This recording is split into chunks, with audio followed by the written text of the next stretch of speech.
কি খবৰ স্বাগতম জনাইছোঁ বৰুৱা চেনেললৈ। আজিৰ ভিডিঅ'টো আৰম্ভ কৰিবলৈ লৈছোঁ। আজিৰ ভিডিঅ'টো মই নবনাওঁ বুলিও মই বনাবলৈ বাধ্য হৈছোঁ।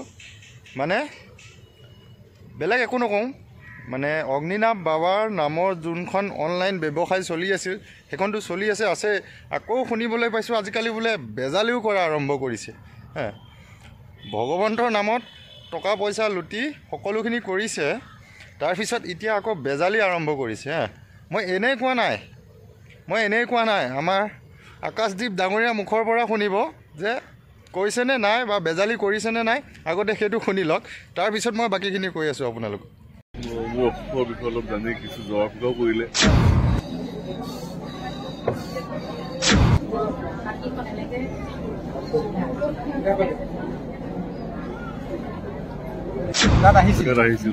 আপুনি ইয়াত দৰ্শন কৰিলে। পূৰ্বতে এই মন্দিৰভাগ কিছু বিতৰ্কত সোমাই পৰিছে, আপুনি এই বিষয়ে কিছু অৱগত নে? কেনেকুৱা ধৰণৰ কি আশা লৈ আহিছিলে অলপ আমাৰ আগত ক'ব বিচাৰিব নেকি?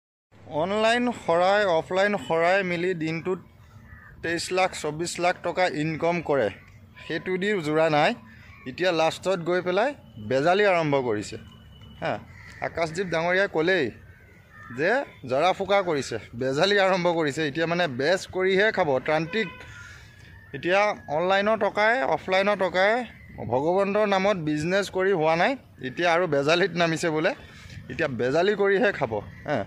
আৰু এটা কথা, মই আগৰ ভিডিঅ'ত মই কৈছিলোঁ, মই লিংকটো ডিছক্ৰিপশ্যনত দি দিম, যে এইটো চুলিৰ যোনটো বেমাৰ য'ত বান্ধিছে বুলি কৈছে, তেখেতৰ বোলে অগ্নিনাভ মন্দিৰলৈ দেৱশিশু লৈ নগ'লেহে বোলে জতা বান্ধিব। তেখেতৰ মুখেই শুনক। মই যে কৈছিলোঁ যে এনেকৈ সন্তানবিলাকৰ প্ৰাপ্তি হোৱাৰ পিছত নাহিলে এনেকৈ বাবাই জতা দিয়ে। আপোনালোকৰ মুখেৰে শুনিলে যে সন্তানটি জন্ম হোৱাৰ পিছত যদি তালৈ নাযায় তেনেহ'লে বাবাই জতা দিয়ে। আৰু এটা ভিডিঅ' ক্লিপ আছে মোৰ তাত। কালি মই ভিডিঅ'টোৰ অলপ দিছিলোঁ, কিন্তু মই সম্পূৰ্ণ ক্লিপটো পোৱা নাছিলোঁ, আজি পাইছোঁ। যে যোনগৰাকী মহিলাই স্বৰচিত মানে যোনখন নাটক আৰম্ভ কৰিছিলে, যে ভগৱানে কেতিয়াও নকয় মই ভগৱান বুলি, ভগৱানে ক'ব নেকি? ভগৱানে কেতিয়াও নকয়। কিন্তু সেই মহিলাগৰাকীয়ে নাটকখনত কৈছিলে মই ভগৱান, মই আমুক। সেই ভগৱানক কৈছিলে আমাৰ শিক্ষা ডাঙৰীয়াই যে মোক জতা নিদিবা। এই ক্লিপটো মই দি আছোঁ আপোনালোকক, আপোনালোকে সেই ক্লিপটো চাই লওক, যে মোক জতা নিদিবা। ভগৱানক তেওঁ ডাইৰেক্ট কৈছে যে মোক জতা নিদিবা। আৰু সেই মহিলাগৰাকীয়ে কি সুন্দৰ অভিনয় কৰিছে, কি সুন্দৰ অভিনয় কৰিছে। মানে চিনেমা জগতত গ'লে ছুপাৰষ্টাৰ হ'ব। অভিনয়খিনি চাই ল'ব আপোনালোকে, মই ভিডিঅ' ক্লিপটো দি আছোঁ।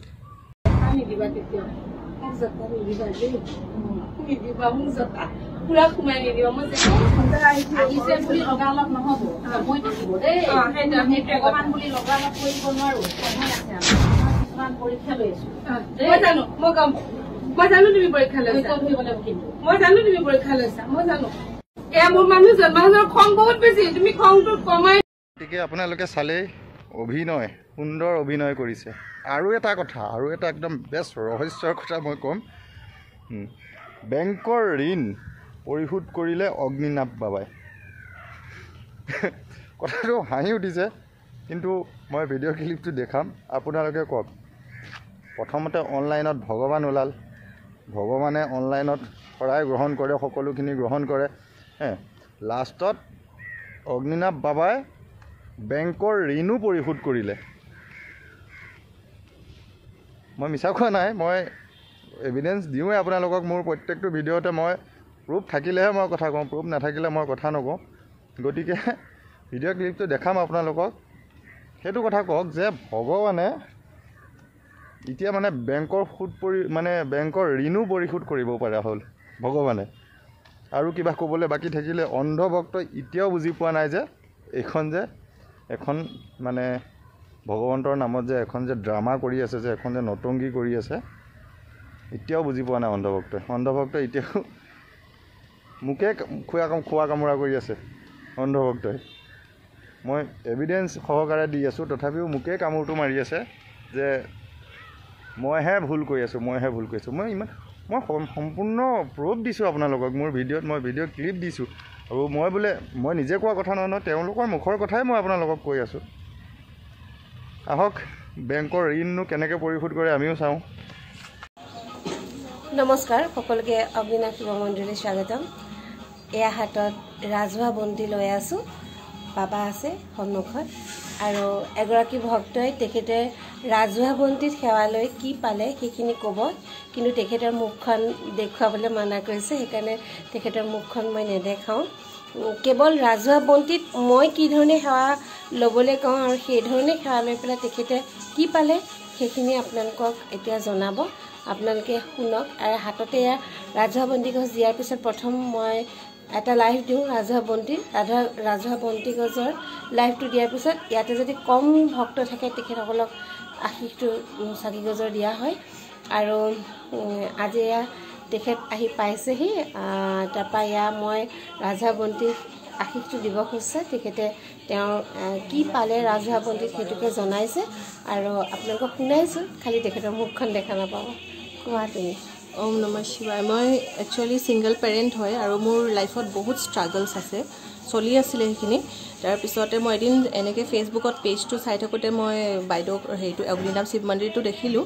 তাৰপিছত মই ফ'ল' কৰোঁ, তাতে মই ৰাজহুৱা সেৱা আগবঢ়াওঁ তাতে ৰাজহুৱা। তাৰপিছতে মোৰ এটা লোন আছিলে 2017 মানৰ পৰাই, মানে প্ৰায় 1.5 লাখ মান টকাৰ আছিলে লাষ্টত মানে আৰু দেই। তাৰ সেইটো লোনৰ এক্সেছ ডেটটো হেৰি হৈ গ'ল, আপোনাৰ পাৰ হৈ গ'ল। 13 নৱেম্বৰ মই দিবই লাগিছিলে 1.5 লাখ টকা। আৰু মই যিহেতু ছিংগল পেৰেণ্ট হয়, মোৰ বেক ছাপৰ্ট নাই। তাৰ মই গুৱাহাটীত থাকোঁ, মোৰ এটা বাচ্ছা আছে, বাচ্ছাটি মাৰ লগত থাকে, তাই 10 years হৈছে এতিয়া। আৰু মোৰ ইয়াত চিনাকি মানুহ বহুত আছে, তেওঁলোকে জানিব। নাই একো নহয়, সেইটো নহয় কথাটো। তাৰপিছতে নহয়, যিখিনিয়ে জানে আৰু কথা। তাৰপিছতে তাই ঘৰত থাকে। তাৰপিছতে মই মোৰ থাপনা ভাগ গুৱাহাটীত মই পাতি লৈছিলোঁ মোৰ ৰুমতে। তো মই তাতে মোৰ গোঁসাইক আৰাধনা কৰাৰ লগতে মই এওঁৰ মানে প্ৰতিচ্ছবি মানে মনত লৈ পিনে একচুৱেলি মই তাতে সন্ধিয়া সময়ত মানে চাকি গছ জ্বলাই পিনে মই বাবালৈ মানে সদায় হেৰি কৰোঁ, বাবা মোৰ লোনটো মাৰিবলৈ মোক সহায় কৰা, বাবা মোক লোনটো মাৰিবলৈ সহায় কৰা। মানে 13 নৱেম্বৰ পাৰ হৈ গ'ল, মই ভাবিয়ে পোৱা নাই মানে কি কৰিম কি নকৰিম, মানে মই ভাবি পোৱা নাই। তাৰপিছতে মানে সঁচা কথা ক'ব গ'লে মই নাজানো, মানুহো একচুৱেলি ভগৱানৰ ৰূপ লৈ পিনে আহে বুলি ক'ব লাগে। তাৰপিছতে এনেকুৱা ধৰণে মানে একদম মিৰেকল বুলি ক'ব লাগিব। 31 এই ডিচেম্বৰত মই আগবঢ়াই থৈছিলোঁ বাবালৈ, মানে এইটো 31 ডিচেম্বৰটো এইটো ৰিচেণ্টটো মই যে যদি মোৰ লোনটো হেৰি হৈ যায়, মই একদম নতুন বছৰৰ প্ৰথম সপ্তাহতেই মই যাম বুলি, মানে আগষ্ট মাহৰ পৰা মই খাটি আছিলোঁ। আৰু 31 ডিচেম্বৰৰ দিনাখনে মোৰ গোটেই লোনটো মানে সেইটো মই কেনেকৈ মানে মই হেৰি কৰিম মই ভাবিব নোৱাৰোঁ। বাবাৰ আচলতে ভক্ত আৰু তুমি ইমান দিন বাবাক মানি আহিছা। আৰু তেওঁৰ অনলাইনতে যিসকল ভক্তই বাবাক একদম আপ্ৰাণ ভক্ত, মানে বহুত মানি আহিছে, তেওঁলোকক আশীষ বাবাই দিয়ে আহিছে।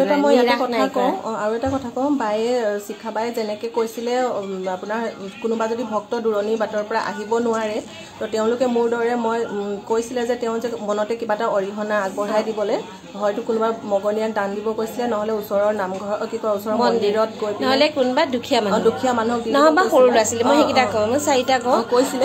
ওচৰত মন্দিৰ, নহ'লে ভিক্ষাৰী, নহ'লে দুখীয়া মানুহ, নহ'লে সৰু ল'ৰা ছোৱালী। তাৰপিছতে মই ওচৰতে থকা শিৱ মন্দিৰ ভাগত গৈ পিনে মই বাবাক মানে তেওঁক দিছিলোঁ কাৰণে চাগে এওঁ হেৰি কৰিছে নে, মই জ্বৰ গাই গৈ পিনে বাবাৰ ওচৰত মানে কৈছোঁগৈ যে মোৰ আজি লোনটো মানে মাৰিবৰ কাৰণে লাষ্ট সময় আহি গৈছে, বা বাবা মানে মোক সহায় কৰা, কাৰণ মোৰ ছাপৰ্ট নাই আৰু মই বেয়া ৰাস্তাত যাব নোৱাৰোঁ।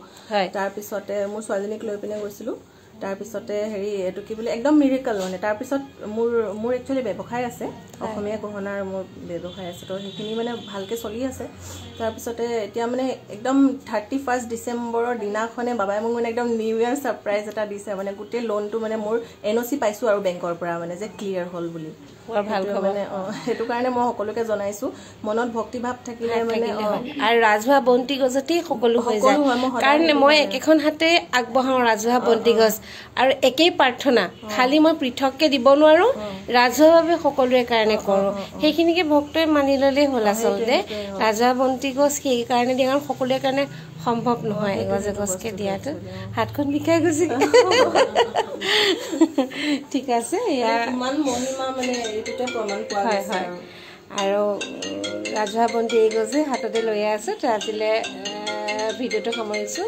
ধন্যবাদ। সকলোৰে মনৰ বাঞ্ছা সিদ্ধি হওক তাৰে কামনা কৰিলোঁ। আৰু কি ক'ম গাইছ, সকলোখিনি প্ৰমাণ দিয়ে দিলোঁ।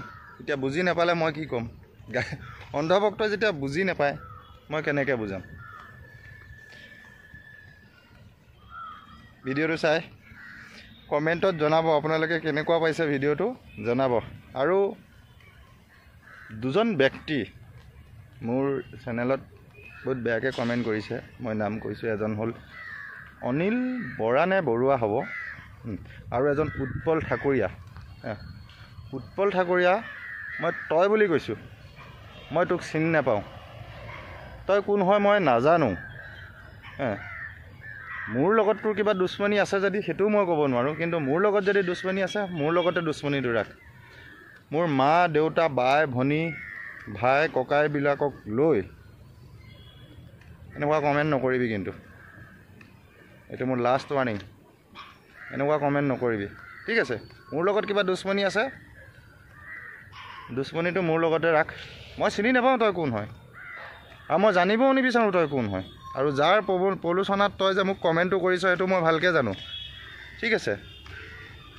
যোনে তোক কমেণ্টটো কৰিব দিছে তেওঁক এবাৰ সুধিবি আচলতে তেওঁৰ বেকগ্ৰাউণ্ডটো কি, তাৰপিছত কথা কবি, ঠিক আছে? বন্ধু বান্ধৱীসকল, এনেকুৱা এটা মানে মোক কামোৰ দি আছে, মই ভিডিঅ' মোৰ কমেণ্টত মানে একো নোৱাৰি পেলাই লাষ্টত মোৰ ফেমিলি মেম্বাৰক লাগিছেগৈ, গম পাইছে? মোক একো কৰিব নোৱাৰি মোৰ ফেমিলি মেম্বাৰক লৈ কমেণ্ট কৰে, মোৰ ঘৰুৱা পাৰ্চনেল প্ৰব্লেমক লৈ মোৰ ইউটিউবত মোক আহি কমেণ্ট কৰি থাকে। তো এই দুজন মানুহক মই কৈছোঁ আগতে নিজক শুদ্ধ কৰক। আৰু এইজন মই যোনজন ক'লোঁ এইজনকতো মই একেবাৰে চিনিয়ে নাপাওঁ কোন হয়। তেখেতে মোৰ বিষয়ে বোলে চবেই জানে, গতিকে তেখেতকে কৈছোঁ যদি প্ৰমাণ সহকাৰে দিব পাৰা ঠিকেই আছে, যদি নোৱাৰা কিন্তু বহুত দিগদাৰ আছে। তো গাইছ, আজিৰ ভিডিঅ'টো ইমানেই। কালিৰ ভিডিঅ'ত আকৌ লগ পাম, আৰু মই যিখিনি তথ্য দিলোঁ তথ্যখিনি চাই কমেণ্ট এটা কৰি জনাব মই কোৱা কথাখিনি ভুল আছিল নে শুদ্ধ আছিলে, ঠিক আছে? আৰু যিসকলে নতুনকৈ চাই আছে চেনেলটো ছাবস্ক্ৰাইব কৰি দিব। আজিলৈ ইমানেই, বাই বাই।